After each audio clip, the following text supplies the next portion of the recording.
wadahadaladii hordhaca ahaa kuwa aan tooska ahayn loogu yeeray shalay Mareykanka iyo Iiraan ku yeesheen dalka Cumaan. natiijada ugu weyn ee ka soo baxday waxa lagu sheegay in dhinacyadu ku kala tageen iyo tamaan la xiriirta kulanka xiga oo aan noociisa iyo goorta uu dhacayo midkoodna weli la qorshayn. Iiraan waxay walaac xoogan ka muujisay dhinaca kalsoonida lagu qabi karo Mareykanka iyo jaalashiisa sida Israel oo bilowday dagaalkii 12 maalmood ee sanadkii hore iyadoo isla sidan oo kale ay socdaan kulamo lagu qabtay isla dalka Cumaan oo looga hadlayay heshiiska gaarista joojinta bacriminta nuclear-ka Iiraan. mid naadir ah oo Iiraan xaqiijisay ayaa ahayd inay khasab ka dhigtay in mar kale Cumaan la isugu tago, taasoo ka dhignayd fariin siyaasadeed oo xoogan oo tusaysay inaan weli Tehraan nabad ka qaadan hurgumooyinkii dagaalkii 12 maalmood ee Israel bilowday iyadoo wadahadalada Mareykanku sidan oo kale barbilow ahaayeen. wafdiga Iiraan ee ka qayb galay wadahadalka shalay ee aan tooska ahayn waxa ay sheegeen inay tashi kula noqonayaan Tehraan si loo jaangooyo nooca wadahadalka xiga noqon doono,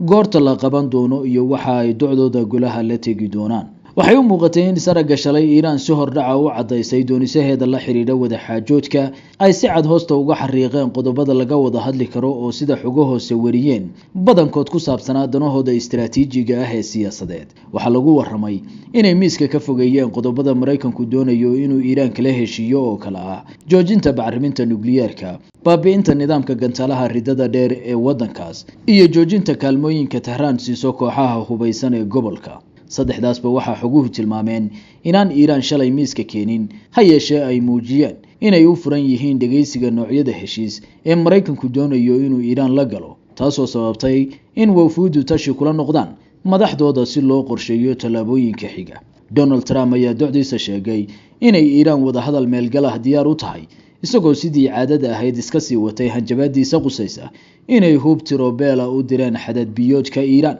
isla shalay shirka kadib taliska dhexe ee ciidamada Mareykanku waxa ay soo bandhigeen wax loogu yeeray dhoolatus muujiyay tirada gaadiid badeedkooda uu ugu weyn yahay markabka Abraham Lincoln lagu magacaabo ee diyaaradaha iyo madaaficda xambaara ee haatan ku jihaysan xadbadeedka Iiraan. Iiraan dhinaceeda waxa ay ku goodinaysaa inay biyaha badooda ilaalo ka hayaan gantaalaha gujiska loo yaqaan casriga ah aamusan ee ay adag tahay in la arko sida kuwa lagu magacaabo Al-Nahrayn iyo Qari'a. waa gantaalo casri ah, maqalkooda ay dhab u dhibsanayaan Mareykanku oo sida cad lama galay ama halis aan loo dhawaan karin ka dhigaya xadbiyoodka Iiraan. khubaradu waxa ay dorosayaan inaan Mareykanku arag dariiq ka fudud wadaxaajood oo haatan lagu wajihi karo xiisada Iiraan. tan waxaa kalifaya laba arrimood oo kala ah inaan Mareykanku haysan xulufo uu isku hubo oo gulufkan uu la kaashan karo haatan sidii uu horeyba u sameyn jiray, iyo docda culeysyada diblomaasiga ah ee ay saarayaan wadamada bariga dhexe iyo dalalka islaamka ee xoogga leh oo doonaya inaan xiisadani dagaal gaarin. Iiraan labadan arrimood iyada waxa ay siinayaan fursad ay gorgortan adag kaga geli karto noocyada heshiis ee ay Mareykanka la gelayso.